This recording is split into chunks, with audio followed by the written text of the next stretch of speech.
Cabrera ঠান্ডা মাথায় বাংলাদেশের ফুটবলে যে বড় ক্ষতিটা করলেন, এই ক্ষতি কিভাবে পুষিয়ে উঠবে আমি জানি না। কি ক্ষতিটা একটু বোঝার চেষ্টা করুন।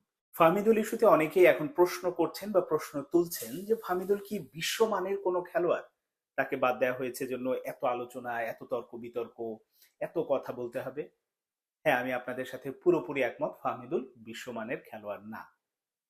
তিনি সাধারণ একজন খেলোয়াড় হতে পারে, যেহেতু আমি তার খেলা দেখিনি বা হয়তো আমরা অনেকেই দেখিনি, তাকে কোচ বাদ দিতেই পারেন। আবার কম্বিনেশন ঠিক করার জন্য একজন ফুটবল কোচের এটা দুনিয়া জুড়েই স্বাধীনতা আছে।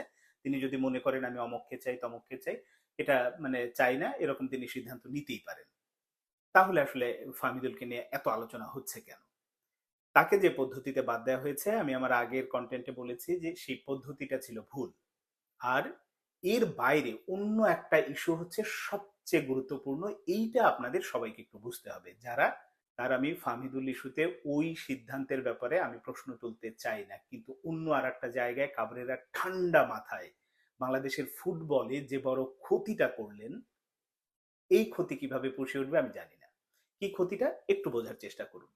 সেটা হচ্ছে যে জামাল ভুঁইয়া তারিক কাজী অনেক আগে থেকে জাতীয় দলে খেলছে। আমরা এই যে হামজা চৌধুরী আসার ফলে যেটা হয়েছে যে বাংলাদেশি বংশোদ্ভূত বিভিন্ন জায়গায় যেসব প্লেয়াররা ছড়িয়ে ছিটিয়ে আছে, তারা নতুন ভাবে এক ধরনের আগ্রহ দেখাচ্ছিল যে আমরা বাংলাদেশের জার্সিতে খেলতে চাই। হোক সেটা 30 জন আসুক, 30 জনের মধ্যে থেকে যদি আমরা দুজন কোয়ালিটি প্লেয়ার পাই, সেটা তো আমাদের ফুটবলের জন্য অনেক ভালো। কিন্তু এই ফাহমিদুলের এই ঘটনার পরে, কাবরেরার এই সিদ্ধান্তের পরে বেশিরভাগ যারা এরকম আগ্রহী ছিলেন তারা মুখ ফিরিয়ে নেবে। আমি একটা ছোট্ট শুধু উদাহরণ দিই, একজনের উদাহরণ দিই।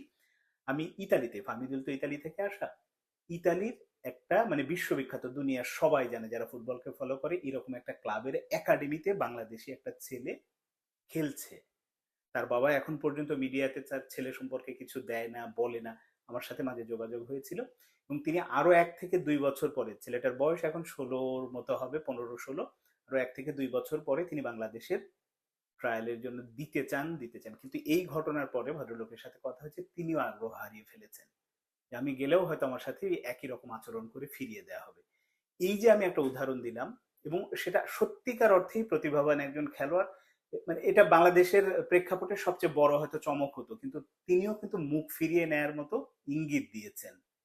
তো এটাই যদি হয়, এই যে কাবরেরা যে ক্ষতিটা করলেন, এই ক্ষতি পুষিয়ে নেওয়া সত্যি অসম্ভব। আমরা নতুন ভাবে বাংলাদেশি বংশোদ্ভূত বিভিন্ন প্লেয়ারদের মাধ্যমে আমরা যেভাবে পরিবর্তনের একটা স্বপ্ন দেখছিলাম, ওই স্বপ্নে তিনি বড় একটা ধাক্কা দিলেন, বড় রকম মানে কি বলবো দরজা লাগিয়ে দেওয়ার মতো অবস্থা তৈরি করে দিলেন।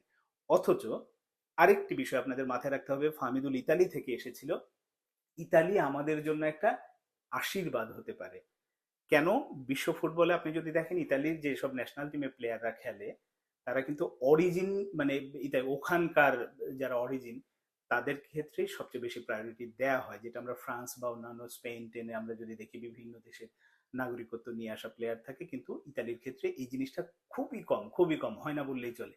এই কারণে বড় একটা জনগোষ্ঠী কিন্তু বাংলাদেশের ইতালিতে বসবাস করে এবং তাদের ছেলে মেয়েরা ইতালির ফুটবলের সাথে যুক্ত। যেহেতু ইতালি ক্রিকেট ওইভাবে মানে পপুলার না, ফুটবলটাই ওখানে জনপ্রিয়, ফলে ওখান থেকে আমরা অনেক ভালো প্লেয়ার পেতে পারতাম।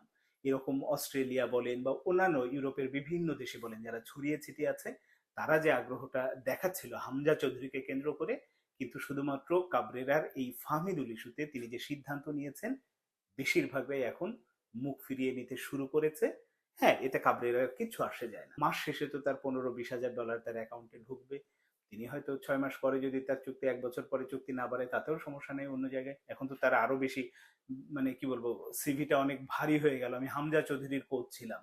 একইভাবে নারী ফুটবলের কথা যদি বলেন, আমার অনেকেই মানে কি বলবো, আমাকে যারা ফলো করেন বা দেখেন, অনেকেই আমাকে গালমন্দ করেছেন। বাটলার বাংলাদেশের নারী ফুটবলের যে ক্ষতিটা শুরু করেছে, সেখান থেকে ফেরার এখনো চান্স আছে। কিন্তু যে ক্ষতিটা উনি মানে সূচনা করে দিয়েছেন, এটা হলে বাংলাদেশের নারী ফুটবলও মুখ থুবড়ে পড়বে শুধুমাত্র এরকম দুজন কোচের কারণে। একজন হচ্ছে পিটার বাটলার আর একজন হচ্ছে হ্যাভিয়ার কাবরেরা।